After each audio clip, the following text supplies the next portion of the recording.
La historia la conocemos bien y nos la recuerda este hemiciclo a Juárez que tengo a mis espaldas. Benito Juárez fue el primer presidente de raza indígena que tuvo nuestro país, pero además fue un mandatario muy valiente y muy comprometido con las ideas liberales, con las ideas de la libertad. Desafortunadamente, hoy hay muchos políticos que quieren presentarnos a un Juárez distinto, a un Juárez que supuestamente habría defendido las ideas conservadoras o que incluso habría sido un político racista. Los liberales mexicanos del siglo XIX mantenían una serie de principios fundamentales, muchos de los cuales surgían de las ideas de la Constitución de los Estados Unidos y de la filosofía liberal que se desarrolló fundamentalmente en la Inglaterra del siglo XIX. La separación de la Iglesia y el Estado ha sido quizás el principio liberal más conocido y efectivamente los liberales del siglo XIX pelearon con ahínco por separar la Iglesia del Estado, pero no porque no fueran religiosos. Juárez, de hecho, mantuvo siempre su fe católica. El problema que él veía en la Iglesia Católica era su enorme poder, provocado en buena medida por su concentración de la riqueza. Rechazaba también que se dieran privilegios a la Iglesia y a los sacerdotes, particularmente el fuero, que los colocaba en una categoría jurídica distinta a la del resto de los mexicanos. Debemos recordar siempre que Benito Juárez es un hombre de raza zapoteca, que es un indígena mexicano, pero sin embargo hay que decir también que es un indígena atípico, diferente, distinto. En sus propios escritos autobiográficos, en los famosos Apuntes para mis hijos, llegó a decir, como una prueba del talento enorme que tenía, de su inteligencia privilegiada, que desde muy niño, a los 7, 8 años de edad, se dio cuenta que su pueblo vivía en la más estúpida miseria, como él lo dijo. Y también se dio cuenta que la única manera de salir de ese atraso cultural y económico y social enorme era estudiando. Y un niño indígena, a sus escasos 7, 8 años de edad, que no hablaba el castellano, decidió escaparse de su pueblo en Galatao para ir a la ciudad de Oaxaca a estudiar, a competir contra los blancos y contra los mestizos, con las armas de los blancos y con de los mestizos, es decir, con las armas del estudio. Cuando él sea presidente de la República, cuando él expida las leyes de reforma, en un documento fundamental que es el Manifiesto de la Reforma que firman él y Melchor Ocampo, se explica perfectamente bien a la nación que los pueblos indígenas deben asimilarse al resto de la población sin separarlos, por lo cual es necesario acabar, aniquilar con las viejas prácticas, costumbres y demás usos que, al decir de Juárez, causaban un enorme atraso en las comunidades.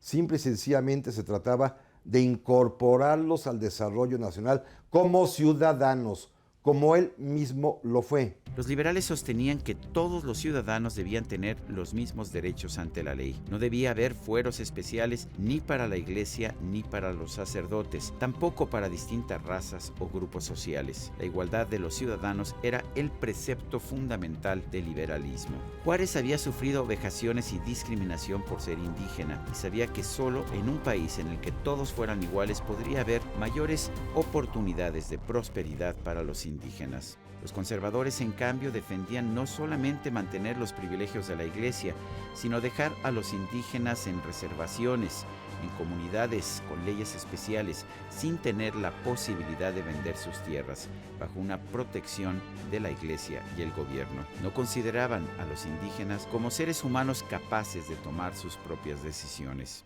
Los políticos progresistas contemporáneos nos dicen que son herederos de la vieja tradición liberal. Sin embargo, defienden las peores posiciones de los conservadores del siglo XIX.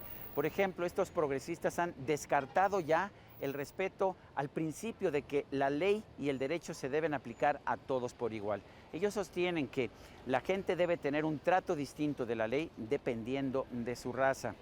También sostienen que los pueblos indígenas deben estar sometidos en reservaciones indígenas, en las cuales queden sometidos a las viejas tradiciones de los usos y costumbres. No consideran que estos pueblos indígenas tienen el derecho de decidir por sí mismos lo que quieren hacer.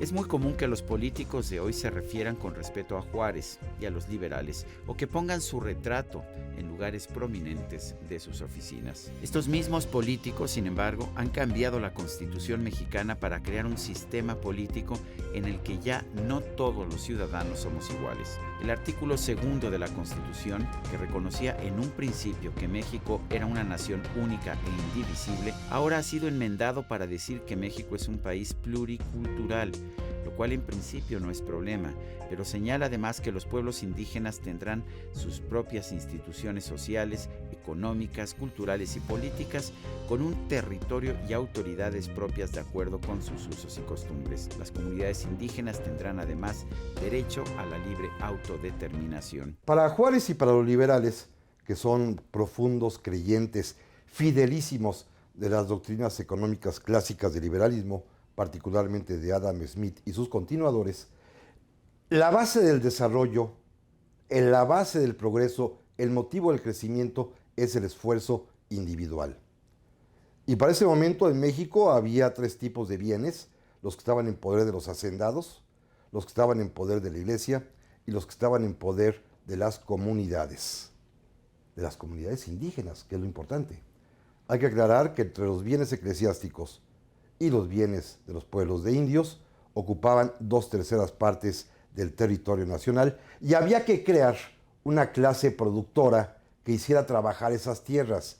Había que crear una clase media, por lo cual era indispensable desamortizar, es decir, obligar a las corporaciones, tanto eclesiásticas como indígenas, a vender fraccionando sus tierras y recibiendo a cambio un emolumento por ellas. No era una expropiación, era la obligación de fraccionar, llamada entonces desamortizar, para poder así crear una nueva clase media propietaria que se preocupara por hacerla producir, por pagar buenos sueldos, por hacer crecer ese patrimonio que acababa de adquirir a precios seguramente muy, muy altos de mercado, y que, en base a ellos, a la multitud de propietarios, Juárez y sus amigos, los reformistas, pensaban que podía aspirarse y soñarse con un más sano desarrollo del país. En otras palabras, los derechos de los mexicanos ya no son universales. Un grupo de políticos que se dicen progresistas ha rechazado el principio de igual aplicación de la ley a todos, el principio que defendían los liberales, y ha implantado, en cambio, el sistema que querían los conservadores del siglo XIX, para dividir a los mexicanos en etnias y dar a cada grupo derechos distintos. Esta posición neoconservadora ha avanzado mucho más en la Ciudad de México que en el resto del país. La capital se dice progresista, pero ha adoptado una constitución que ya no es siquiera conservadora, sino abiertamente racista. La nueva constitución de la Ciudad de México establece una composición plurilingüe, pluriétnica y pluricultural, sustentada en los distintos barrios de la urbe. En lugar de señalar que todas las personas tienen los mismos derechos, establece derechos especiales para indígenas, lesbianas, gays, transgéneros, bisexuales, transgéneros, travestis, transexuales, intersexuales, afrodescendientes y otros más. Con la redacción que se ha adoptado para la Constitución capitalina, un afrodescendiente puede ser un hijo o un nieto de un sudafricano de raza blanca, tendría más derechos que un mexicano común y corriente. Para Juárez y los liberales del siglo XIX no solamente era muy importante que todos los ciudadanos fueran iguales ante la ley. También el derecho a la propiedad privada era muy importante para ellos, así como que las medidas del gobierno no sustrajeran las propiedades del comercio, del libre comercio. Pues bien, quienes hoy se dicen progresistas y se dicen herederos de la tradición liberal quieren exactamente lo contrario. No quieren que todos seamos iguales ante la ley, no quieren defender el derecho a la propiedad privada, pero además insisten en que ciertas propiedades deben ser sustraídas del comercio libre. La desamortización de los bienes de manos muertas en el siglo XIX buscó poner en el mercado todas las propiedades acumuladas en el país por la Iglesia Católica durante siglos, pero también eliminó las tierras comunales de los grupos indígenas que habían sido creadas en tiempos de la colonia y que estaban también fuera del mercado. Para Juárez, los indígenas no tendrían posibilidad de mejorar su situación económica mientras siguieran condenados a vivir en tierras colectivas que no se podían vender ni comprar. La Constitución Federal de 1917 rechazó la posición de la Constitución Liberal de 1857, la cual garantizaba, en su artículo 27, la propiedad privada y solo establecía que ésta no podía expropiarse más que por utilidad pública y previo pago de una indemnización. Bien, para Benito Juárez y para la generación que conocemos como la Reforma, en la que se incluyen personajes como Melchor Ocampo, José María Mata,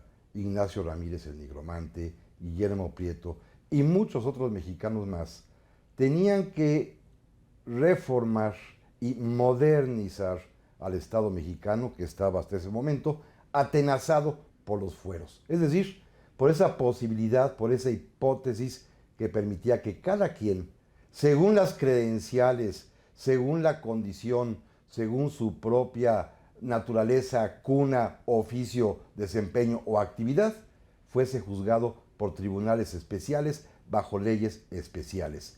Y Juárez y los liberales querían lo contrario, la igualdad de todos ante la ley.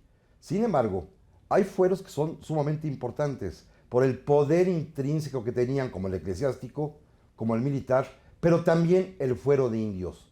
Los indígenas mexicanos, como los militares, como los clérigos, todos tenían sus tribunales y sus leyes especiales y no eran juzgados en sus litigios y conflictos como el resto de los demás mexicanos. A la Constitución de 1917 se le hizo decir exactamente lo contrario sobre la propiedad privada que la de 1857. El nuevo artículo 27 estableció que todas las tierras y aguas de México son originalmente propiedad de la nación, es decir, del gobierno, y que éste tiene la facultad de permitir que alguna parte se convierta en propiedad privada. Esta posición recuerda la que México había sufrido durante la época colonial, en que toda la tierra era propiedad de la corona, era propiedad del rey, para que éste decidiera quién tenía derecho a ocuparla y trabajar en ella.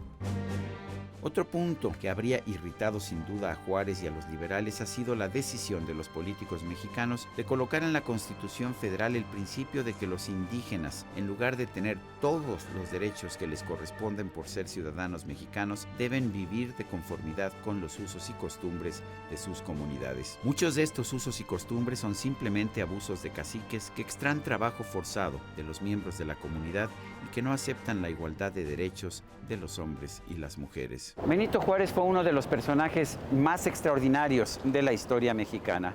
Fue un hombre que nació en una situación de extrema pobreza y que supo salir adelante gracias a su trabajo, a su esfuerzo individual y también a sus convicciones.